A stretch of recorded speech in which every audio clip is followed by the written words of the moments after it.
The state of Ohio has passed two highly controversial bills in the past week that have put the Buckeye State in the national spotlight. Wow.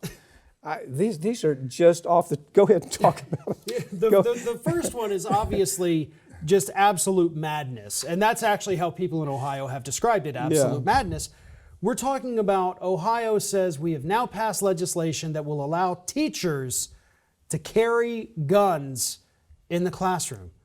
So what do policemen think about that? Police hate it. The teachers hate it. The teachers' unions hate it. Most of the parents hate it.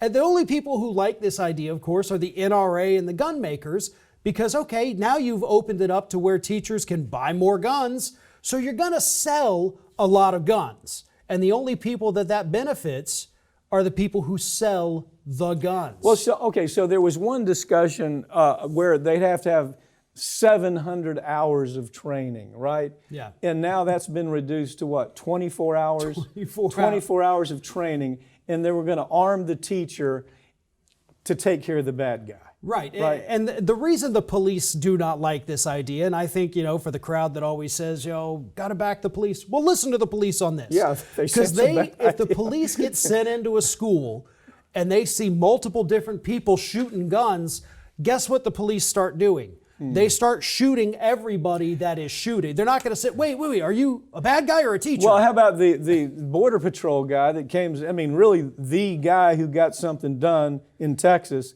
He didn't have a uniform on. He comes in, he's a sitting duck. The police officer's a sitting duck. You can't train somebody to use critical thinking in that kind of dire circumstances.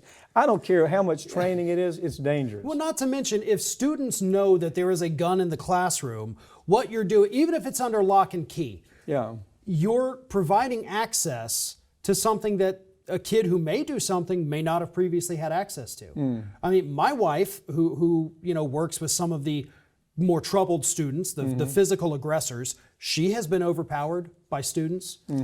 She has had to have surgery because a student has injured her. So you've got lots of students in many schools that are bigger than the teachers. Yeah. So you get 2 or 3 of them ganging up on a small little teacher.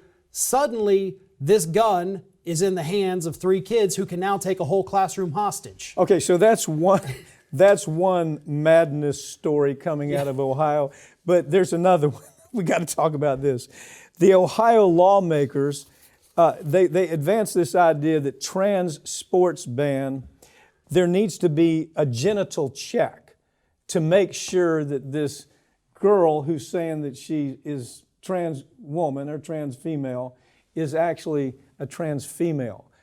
So this is a law they're trying to pass. What is it? Yeah, they've. Has it passed? It's gone through the House. Okay. We'll see where it goes from here. But so how do they do this? How do they go about this? This is so weird because right now the way the law is, you got to be a girl to play girl sports. You got to be a boy to play boy sports. So you go and get your physical from a real normal doctor, and the doctor sends the results saying yes, Susie is a girl, Johnny's a boy. Well, if the school looks at this and they say, you know what, though? I'm not so sure. Doc, I'm going to have to do a genital inspection to make sure there's no funny business here. Doesn't that sound like a train wreck from the very beginning? It is. This would be Larry Nassar's dream. The guy that did the U.S. gymnastics sexual assault. Or Jerry Sandusky from Penn State. That's what this opens the door for. There is no reason for any of this. If you already have a doctor who has certified these people, even though it's not even an issue in Ohio, I think they've had 16 transgender athletes in 30 years. It's symbolic, isn't it? It really is. It's symbolic to say we're tired of all of this wokeness. That's what this is about. Yeah.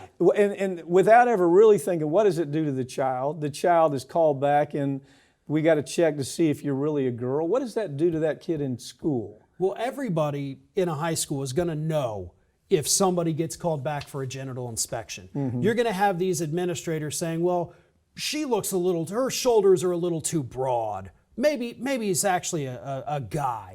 Okay. And so all of the students are going to start mocking that other student. It's ripe for abuse. The child doesn't have a chance. Yeah. Really not a chance. But what's so amazing is this has actually been enacted in half a dozen states Yeah, throughout the country. we're standing in one right now that already has it. Right, right.